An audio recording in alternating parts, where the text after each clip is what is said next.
Here's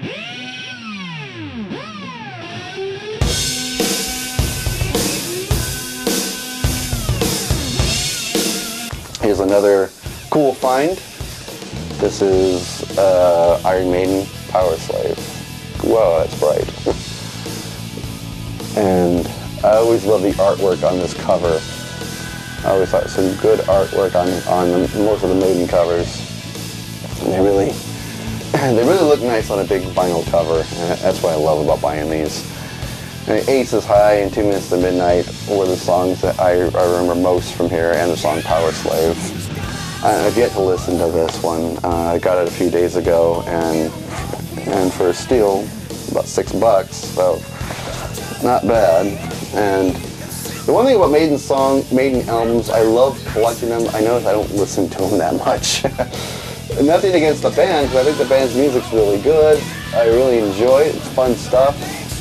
But the Maiden albums I actually do own, they don't get listened to very much, except when I first bring them home. It's that first initial listen, and maybe a few more after that, and then they sit on the shelf here. And I probably don't touch them for months, but I do love collecting because, like I said, I like the album artwork. Always have. I always thought they put a lot of time into that, so I really do appreciate it. And I do like their music. I did see them in concert once with it was them, Ronnie James Dio, and Motorhead. It was a great show. It was one of the most violent shows I've ever been to, because there was like fights all around me, but still a fun show. Another record I got out of curiosity, and I'm glad I did because I really like it. It's a cool album, and that record is Tin Machine, their first record. David Bowie's, I guess you could say, side band when he took a break from his solo project.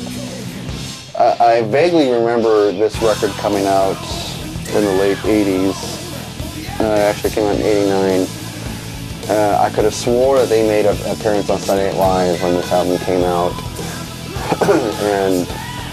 and I remember it was kind of a hard rock, kind of a throwback 70s, 60s hard rock kind of sound, kind of back to basic sound. And I was listening to this a few nights ago and really liked it. And it'll get a lot of spins here. It's a great record. Just put it that way. I thought it was a good record.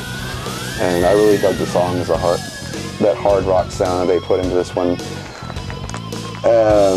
I thought it was really good. I think they only put out 2 records, and that's a shame because I really love the music on this album.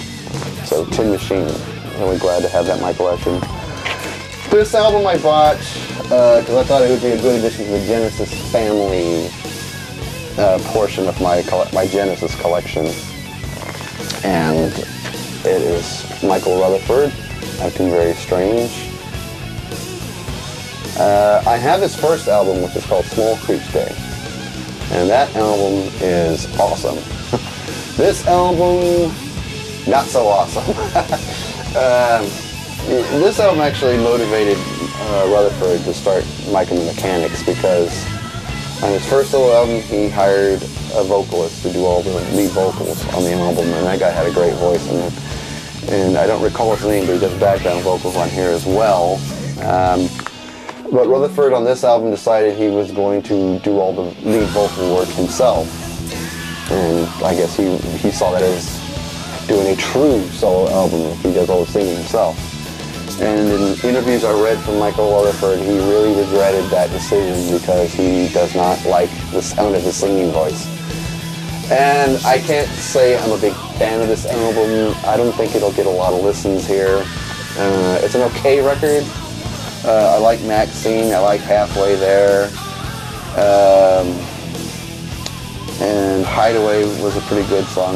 The song Acting Very Strange isn't bad. It has its moments where it gets a little annoying. And his voice, not too great for the music. But, you know, it's like I said, it was a good addition to the Genesis family collection. Not really my favorite album in that collection, but it's nice to have it. So, Rutherford Acting Very Strangely. This album, I remember when it came out, and I thought it was going to suck, because I don't really like this style of music. But I had to admit, and the people in this band, I'm not very big fans of, but when they all came together to form this one band, It wasn't bad. I wouldn't say it's awesome, but it wasn't bad. It was the Traveling Wilburys. There we go. And this, I believe this came out in '89. And, you know, I only heard the radio songs off this album, and I liked all of them. So I decided, what the hell, I'll buy it. And to tell you the truth, it's a good album. I wouldn't say it's an awesome album, like it inspires me to start a band or anything, but it's a good record. I mean, they wrote some good songs. There's some good harmonies on here, and it's a fun album to have. Am I going to listen to it a bunch of times? Probably not, but I do like the music on here. I've never been a fan of Bob Dylan. I'm sure he's an amazing lyricist and just one of the best artists we've ever had, but can't stand his singing. His singing gets on my last nerve. I can't listen to his singing. Maybe later in life I might appreciate it, but I just don't appreciate it now. I'm not a big fan of Roy Orbison. I like some of Tom Petty's songs. I do like George Harrison, I do like Jeff Lynne, but, you know, normally this kind of music I don't really go for too much, but I gotta admit, they wrote some good songs, and this is a good album, so Traveling Wilburys, I do like that. This is a cool record from Joe Jackson. It's a live album covering the years 1980 to 1986, and that's what it's called, Joe Jackson Live, 1980, 1986. Very cool album. The description on here is new interpretations of 22 classic songs featuring 4 different bands. And these are the 4 tours that this album documents, which is the Beat Crazy Tour, the Night and Day Tour, the Body and Soul Tour, and the Big World Tour. And this is a great, I listened to this, is a great listen. His songs sound really good live, especially the first record, which features the Beat Crazy Tour, with One to One, I'm the Man, Is She Really Going Out with Him, and Got the Time. They sound great on this album. And I want to show you a picture. I might have to use this Zoom for this, because I don't feel like getting up right now. This picture here was taken in, I think, Toronto, Canada, when Joe Jackson opened for The Who. And Dr. Deadwax left a comment on one of my videos when I showed a different Joe Jackson album. He gave me a story about this. Joe Jackson's opening up and his band are opening for The Who. This is the crowd they faced in Toronto, Canada, I believe. And while he was doing his set, they were yelling faggot at him and giving him a hard time. And in his band, he has a female percussionist. I believe they were so unhappy with the band, they threw a bottle at the stage, thus hitting the female percussionist and knocking her flat on her ass, basically. And I believe Joe Jackson came out on stage after that, because the set was over, and basically gave him one of these. And this is a picture of the crowd responding to Joe Jackson flipping off the crowd. As you can see, they're all giving him the one-finger salute. If we can get in there, hopefully you can see that, and hopefully I can hold still long enough where you can check that out.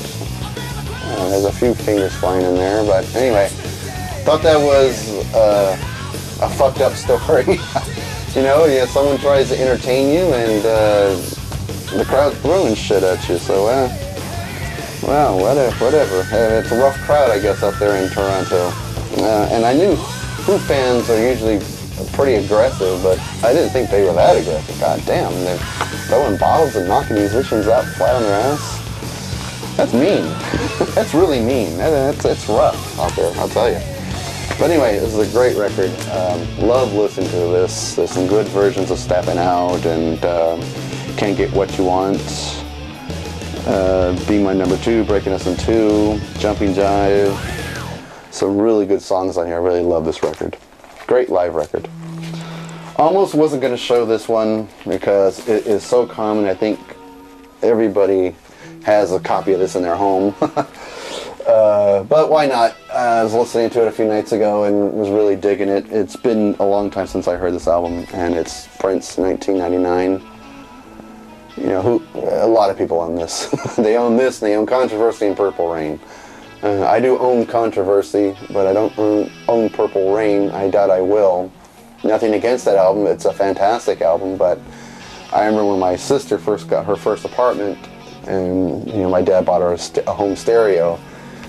She went and bought Purple Rain. I was hanging out at her place. That's all she fucking listened to was that fucking record. So, got a big dose of Purple Rain in my life. So I'm good now. But some damn good songs on here. Obviously, we all know 1999, Little Red Corvette, Delirious. But it has Lady Cab Driver, DMSR, Automatic, Free. Good stuff. I always dug Prince's songwriting. He is a good songwriter. I don't care for some of the pictures in his records because I'm not too fond of looking at his ass, but hey, he does write good music, so you gotta take the good with the bad, I guess. And this was a great album. I haven't listened to it in a long time, and when I bought this and I put it on the turntable, kind of like, what the hell, why not? And it wasn't very expensive, and listening to it and had a great time. I was like, damn, Prince wrote some good shit. I always knew he was a good artist, and I always knew he was a talented songwriter, but this was a good album. And this next album I bought was basically nostalgia. It brings back good memories when I was a teenager. Tower of Power's first record. Now, I wasn't a teenager when this came out. I think I was only like 3 years old. But here in Stockton, California, where I live, which is Northern California, we have our county fair is every summer. And during the 80s, they were coming to our county fair quite a bit, Tower of Power. So I saw them when I was, I think, 16. And they blew me away at how great a live band they were. It was one of the best shows I've seen locally in my own town. Normally, when you live in this area, you usually have to drive to Sacramento or San Francisco to see a quality show. Well, it was great to only have to drive 10 minutes away from my house to see a quality show. And Tower of Power made a lot of stops at our county fair during the summertime, and I caught about 2 or 3 of their shows, and they are just an awesome band. So I bought this just out of nostalgia's sakes, because I got a lot of great memories of seeing Tower of Power coming to Stockton to our fair for the summertime. It was always a sold-out show, and it was always a great show. And this is just a great record. I love this album. And another classic album from Blind Faith. Their first record, Clapton, Ginger Baker, Steve Winwood. And the song that I love on here, and here's the back cover, You Can't Find My Way Home. It's just a great song. I haven't listened to the rest of this yet, I have to admit, because I just got it yesterday. But I basically bought it for Can't Find My Way Home. That is like one of my all-time favorite Steve Winwood songs, or songs that he sings on. I don't know if he wrote it, but songs that he does sing on, that is my favorite. I love his voice on that song, and I'm in the process of, I think I should start getting more Steve Winwood records. I have Back in the High Life, and that's a great album. And I really should start loading up, because he does have a great voice, and I always loved his music, and especially my favorite song on this album. And I'm going to jump into this whole album, because Winwood and Clapton and Ginger Baker, that's a combination I love. Alright, and save this record for last, since we're into nostalgic records. This one definitely brings back some good memories. It's Van Halen for Unlawful Carnal Knowledge. And yes, another album during the Sammy Hagar era Van Halen. I was a big fan of that era. And especially this record. This and 5150 were the best records Sammy Hagar did with Van Halen, and especially this one. This was a great album. Pound Cake, Judgment Day, In and Out, The Dream Is Over, Top of the World, Right Now, Pleasure Dome, just some great guitar-oriented rock and roll. This was just an awesome album, and I saw this tour when it came to Sacramento. I'll just show you the label here.